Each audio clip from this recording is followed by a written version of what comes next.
Bonjour à tous. Il me fait plaisir de vous parler du livre de l'Ecclésiaste, un livre formidable, très intéressant et certainement très actuel. C'est un livre qui touche au sens de la vie humaine sur Terre et qui répond donc aux grandes questions existentielles que les êtres humains peuvent se poser. Qui sommes-nous? Quel est le but, la direction de la vie humaine sur Terre? Quel sens peut prendre notre vie dans un contexte de souffrance et de joie et d'opportunité? La Bible, évidemment, est une collection de livres qui contient, dans le canon occidental que nous avons des Écritures, 66 livres. J'utilise le terme occidental parce qu'on est conscient que avant la traduction de la Septante, certains livres comme Roi, Samuel ou Chronique étaient un seul. 66 livres dans notre Bible. L'Ecclésiaste fait partie de la littérature de la sagesse. La Bible est un livre qui est séparé entre l'Ancienne Alliance ou Ancien Testament, la Nouvelle Alliance, Nouveau Testament, l'Alliance. Cette relation, cette union ratifiée par un signe, par un vœu entre Dieu et ses enfants, le peuple qu'il a acquis, c'est un concept extrêmement important qui structure la Bible. Le fil conducteur des Écritures, c'est le royaume de Dieu. Un roi qui a comme possession des sujets qu'il s'est acheté, acquis au prix de son sang. Et Jésus est le centre des Écritures, c'est lui qui donne la cohérence, la signification à la parole de Dieu, à la Bible. Il y a dans la structure du canon de l'Ancien Testament la loi, ou la Torah, les prophètes et les écrits, ou les hagiographes, les écrivains. Il y a plusieurs terminologies utilisées. La loi nous donne la nature de l'alliance. Qu'est-ce qui a amené l'Éternel à conclure, à ratifier une alliance avec son peuple? Et il y a certainement une contrepartie avec les 4 évangiles. La Genèse, le livre du commencement, est une forme de prologue. Les prophètes, 8 livres prophétiques dans le canon original hébraïque. 4 nous donnent, les 4 prophètes antérieurs, les 4 prophètes postérieurs nous donnent des panneaux indicateurs qui nous pointent vers Jésus. C'est l'histoire de l'Alliance, le déroulement de l'Alliance, un peu comme dans les Actes des Apôtres. Et dans les écrits, dans les hagiographes, on peut vraiment, dans ces 12 livres-là, comprendre comment vivre dans l'Alliance. Cette Alliance qui a été décrite, dont nous avons l'histoire et le développement, comment l'appliquer dans la vie de tous les jours, au sein du peuple de Dieu, et alors que nous sommes en exil. Et certainement, quelqu'un pourrait affirmer que les épîtres dans le Nouveau Testament, les épîtres de Paul et les épîtres générales, ont pour fonction de nous aider à vivre cette nouvelle alliance avec le Seigneur. La fin de l'histoire, l'épilogue, pourrait être considéré comme certainement matérialisé dans l'Apocalypse. Donc les écrivains, ou Ketuvim en hébreu ancien, pour prendre la prononciation hébraïque, c'est 12 livres, 6 livres qui nous enseignent comment vivre dans l'Alliance au sein du peuple de Dieu, et 6 livres qui nous donnent des illustrations de cette vie en exil, quand un enfant de l'Alliance est étranger, voyageur, comment persévérer, comment survivre même, d'une manière qui est conforme, qui est cohérente à la foi. On peut certainement voir entre les 6 écrits qui traitent de la vie dans l'Alliance au sein du peuple de Dieu et les 6 écrits en exil, comment vivre l'Alliance en exil, on peut certainement voir des thèmes communs. Par exemple, au niveau des psaumes et des lamentations, on voit à quoi crier à Dieu peut ressembler au sein du peuple de Dieu et quand on est en exil. Autant dans le cas de Job que de Daniel. Daniel qui, bien qu'il soit prophète, est classé dans la Bible que Jésus avait, dans les hagiographes, dans les écrits, et non pas dans les livres prophétiques. On voit dans le cas de Daniel et de Job, fidélité et souffrance, loin des siens. d'un point de vue très clair pour Daniel et à un certain degré tout aussi vrai pour Job, qui a été abandonné et qui a eu des mauvais amis. L'enseignement de la sagesse au sein du peuple de Dieu, on la voit dans les Proverbes, mais également avec Esdras, dans un vecteur et une couleur d'exil. Pour Ruth, comme pour Néhémie, nous voyons la rédemption, loin de notre pays. Pour le Cantique des Cantiques et le livre d'Esther, la sagesse dans le cadre d'un harem. Et dans le cas de l'Ecclésiaste et du livre des Chroniques, qui est scindé en deux dans nos Bibles occidentales depuis Jérôme, on voit la sagesse et la vanité de roi. Celle qui a mené à l'exil dans 1 et 2 Chroniques, et celle qu'un roi de Jérusalem aurait dû avoir dans l'Ecclésiaste. Donc, je trouvais utile de fonctionner un peu en entonnoir avec vous et de partir de la Bible qui a pour centre Jésus, les 3 sections du canon et l'organisation externe à l'intérieur du canon des 12 écrits avec les 2 divisions, sein du peuple d'Israël et en exil. Je trouve ça fort utile parce que pas besoin de tout connaître et de tout comprendre quand on prend sa Bible, de savoir si nous sommes dans la loi, dans les prophètes ou dans les écrits. Ça permet au lecteur déjà de savoir, est-ce qu'on va en entendre parler de cette alliance entre Dieu et son peuple, ou plutôt voir des panneaux indicateurs qui vont démontrer comment cette alliance va découler et prendre son accomplissement en Christ. Ou plutôt comment vivre concrètement dans l'Alliance. Ça, c'est le thème des 12 écrits, des 12 hagiographes. Ici, on peut voir les 3 livres qui ont été attribués par la tradition à Salomon. Dans l'histoire de la tradition, de l'histoire d'Église, ce fut la position majoritaire durant la majeure partie de l'histoire d'Église. Bien que les critiques modernes remettent en question l'identité de l'auteur des Proverbes, Cantiques et Ecclésiastes, moi, j'ai l'opinion qu'il s'agit vraiment de 3 livres écrits par Salomon. Vous savez, pour donner un effet littéraire, stylistique, il est possible, quand on écrit un livre, d'adopter la posture de quelqu'un d'autre. Quelqu'un pourrait écrire un livre dans la posture de quelqu'un qui est un extraterrestre et faire un essai, un exposé philosophique sur ce qu'un extraterrestre pourrait comprendre en regardant de l'extérieur la race humaine. Peut-être avez-vous déjà lu Le Seigneur des Anneaux de Tolkien. Tolkien prend la posture de Bilbo le Hobbit qui raconte une histoire. Tolkien n'essaie pas de convaincre son lecteur que Bilbo existe et c'est lui qui a écrit le livre. Pas du tout.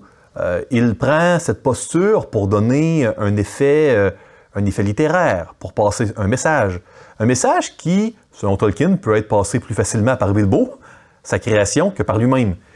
C'est ce style d'écriture, je crois, l'adoption d'une posture de quelqu'un d'autre qui a été utilisée par Salomon dans les 3 livres de la sagesse suivants. Salomon adopte la posture d'un père qui écrit à son fils. Donc, on ne doit pas voir les proverbes comme étant nécessairement Salomon qui donne le livre à son fils, mais il a adopté pour l'utilité commune la posture d'un père qui écrit à son fils pour lui décrire le contraste entre 2 femmes, Dame Sagesse et Dame Folie, qui sont mis en contraste durant 31 poèmes, 31 chapitres du livre des Proverbes. Bien que le livre des Cantiques ait fait couler beaucoup d'encre, il est mon opinion que Salomon adopte la posture de la grande sœur, qui écrit à sa petite sœur pour mettre en contraste l'amour véritable qui doit être préféré à la vie harem, à la vie de harem, qui est décrite au chapitre 1 du livre des Cantiques. Et je crois que Salomon adopte la posture d'un grand roi de Jérusalem, donc certainement une posture qui est très similaire à la sienne, à sa posture réelle. Mais nous sommes quand même dans une rédaction où l'auteur adopte la posture de quelqu'un d'autre, d'un personnage fictif, pour communiquer son message. Donc, pas besoin d'être troublé quand on voit Salomon qui parle d'un grand roi et qui fait référence à tous les rois qui ont régné avant lui. Oui, dans le cas de Salomon, il y a eu un seul roi avant lui, David à Jérusalem, parce que nous savons que Saül n'a pas régné à Jérusalem, ni Ish-Bosheth. Donc, mais le personnage fictif, personnifié par l'Ecclésiaste, Ecclésiaste, c'est un Qoéleth en hébreu ancien, qui veut dire le prédicateur, l'enseignant. Cette posture est celle qui sera la plus propice pour Salomon pour communiquer les leçons.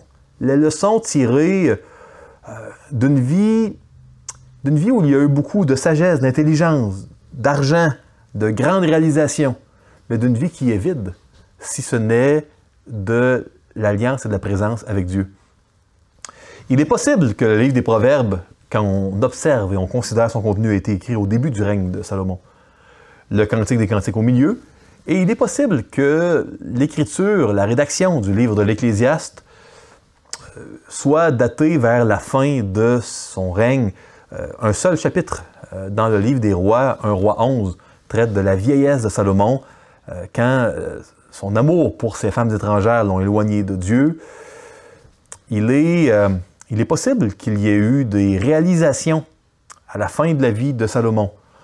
C'est une spéculation qui n'est certainement pas claire dans les Écritures, mais il est fort possible que Salomon ait eu des réalisations, peut-être même qu'il se soit repenti, mais ça, la Bible ne le dit pas.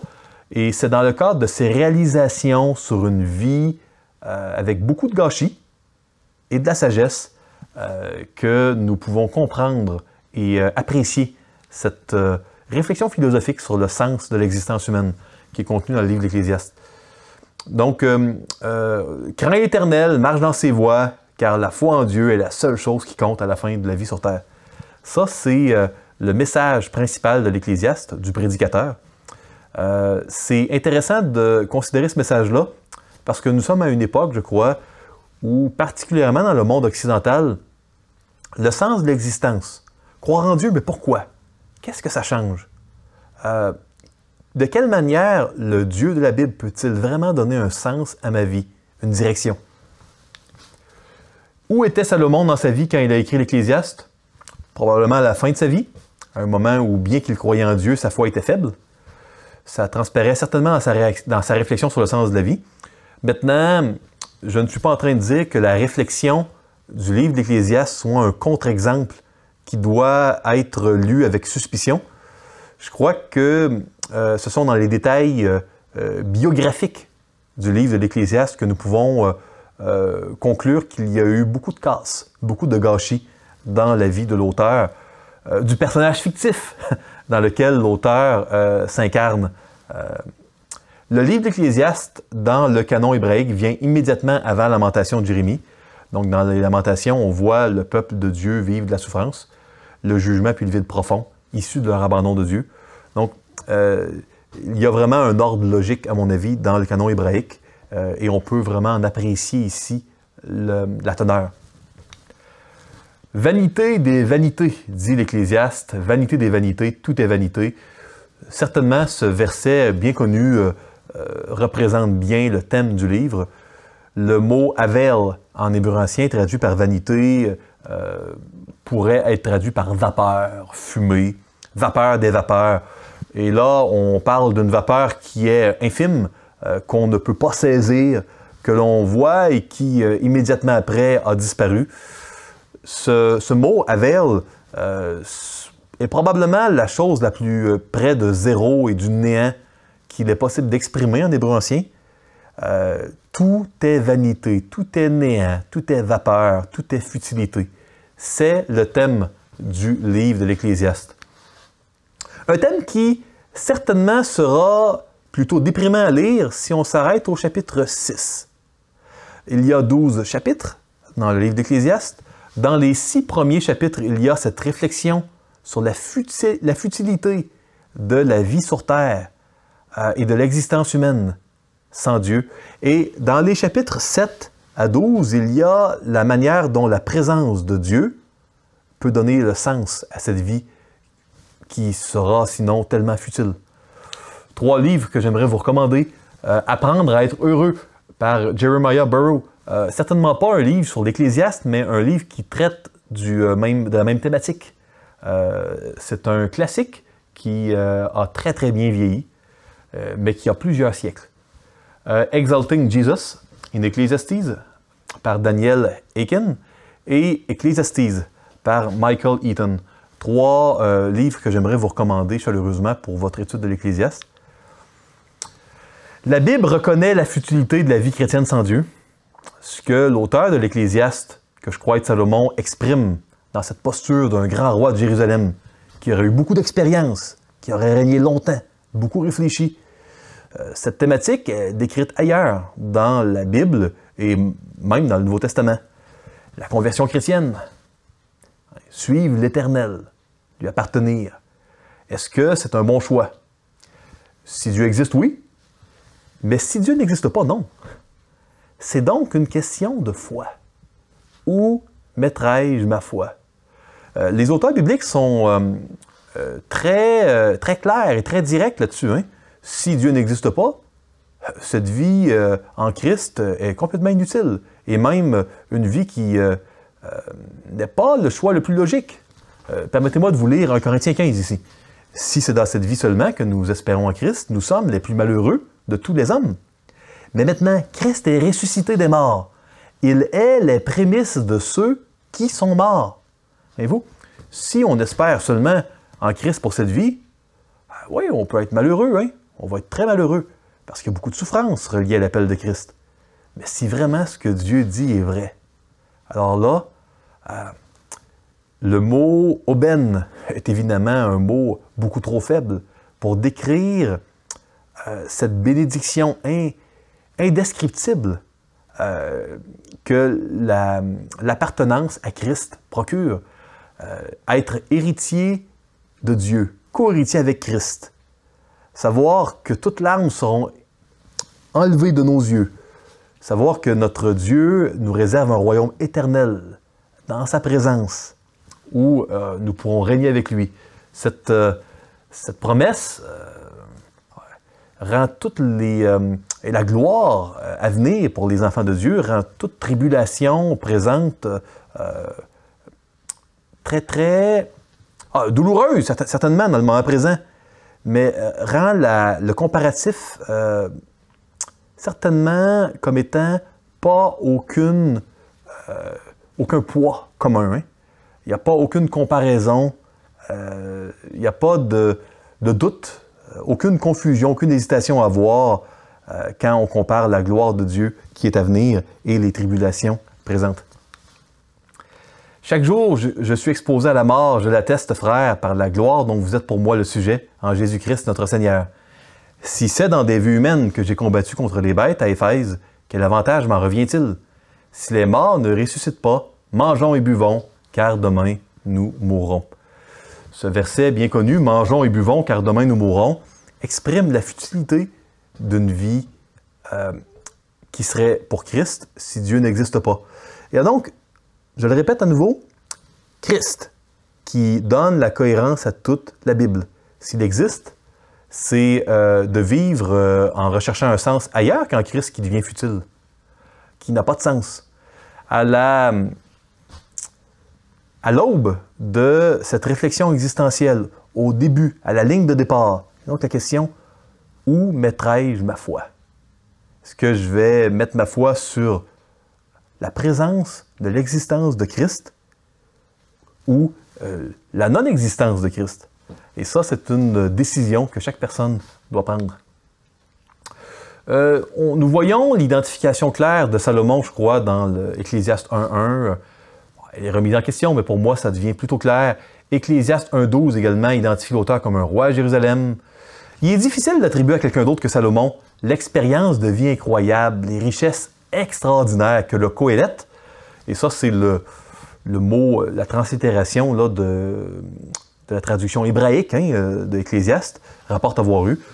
Le verset 16 du chapitre 1 requiert une position d'autorité à Jérusalem de la part de l'auteur, que personne d'autre, je crois, que Salomon aurait pu avoir.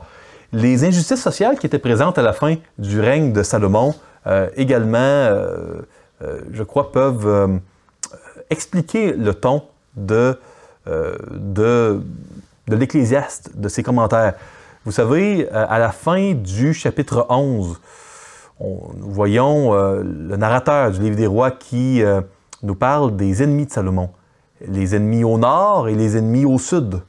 Et ces injustices sociales qui étaient aussi caractérisées par un poids très pesant pour entretenir l'immense cour de Salomon, ça fait partie de la trame de fond, de la fin de la vie de Salomon et certainement de cette réflexion existentielle qui a été écrite par Salomon.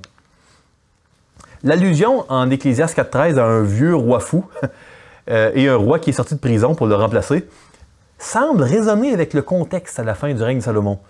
Donc, avec le retour d'exil en Égypte de Jéroboam, qui serait le jeune roi, qui serait peut-être appelé à remplacer le vieux roi fou. Vous savez, il y a un clin d'œil de la part de Salomon. Qui de mieux que lui peut émettre de la part de ce roi fictif un jugement critique envers le roi Salomon? Qui de mieux que lui-même peut faire un tel clin d'œil, une telle aparté, un tel commentaire? Et nous voyons ce même genre de commentaire dans le Cantique des Cantiques, où Salomon est considéré par l'auteur comme étant un vilain, comme étant celui qui propose une vie de harem qui est à éviter, qui n'est pas à rechercher. C'est définitivement un coup de génie que de Salomon qui parle avec sagesse, avec vérité, des erreurs qu'il a lui-même commises dans la posture de ce roi fictif qu'il utilise pour passer son message. La référence finale en Ecclésiaste 12.9 mentionne que l'Ecclésiaste fut un sage qui a écrit des sentences, enseigné le peuple. Ça correspond évidemment à Salomon. Le style hébraïque que l'on retrouve dans l'Ecclésiaste également est très similaire au style hébraïque que l'on peut voir dans le Cantique des Cantiques et dans le livre des Proverbes. Bien entendu, il y a des vocabulaires différents parce qu'on n'est pas dans exactement le même style, particulièrement pour le Cantique des Cantiques, mais certainement, il y a un style hébraïque qui semble vraiment bien correspondre. Je l'ai mentionné un peu plus tôt. Dans les 6 premiers chapitres, il y a un discours sur la vie sur terre et son absence de sens sans Dieu. Et 7 à 12, Dieu qui tranquillement peut donner un sens à cette vie qui, sans lui, n'en a aucune. De la même manière que le livre de Job peut aussi donner cette réalisation, il faut lire de grandes sections de cette pièce de littérature pour en saisir le sens. Si vous lisez le livre de Job et arrêtez après 10 ou 15 chapitres, il est possible que vous soyez confus. Parce que ces discours et ces narratifs, ces dialogues entre Job et ses amis doivent être compris dans le contexte de la grande trame du livre. Et c'est un peu la même chose avec l'Ecclésiaste. Il ne faut pas s'arrêter au milieu, il faut presque le lire d'un coup pour voir l'ensemble du livre, voir la conclusion. La conclusion, particulièrement présente au chapitre 12 d'une manière explicite, donne un ton et un goût différent à tous les autres chapitres. Et c'est important. C'est important de réaliser que le livre ne fera pas de sens s'il est considéré d'une manière morcelée. Il faut le lire au complet. En espérant que ce court exposé puisse vous motiver et vous encourager à lire ce livre inspiré de Dieu, tellement utile pour nous amener à vivre pour Dieu et à ne pas considérer la vie comme étant absence de sens, ou encore pire, de ne pas considérer le sens de la vie comme étant dans les expériences humaines que l'on peut avoir. Que Dieu vous bénisse.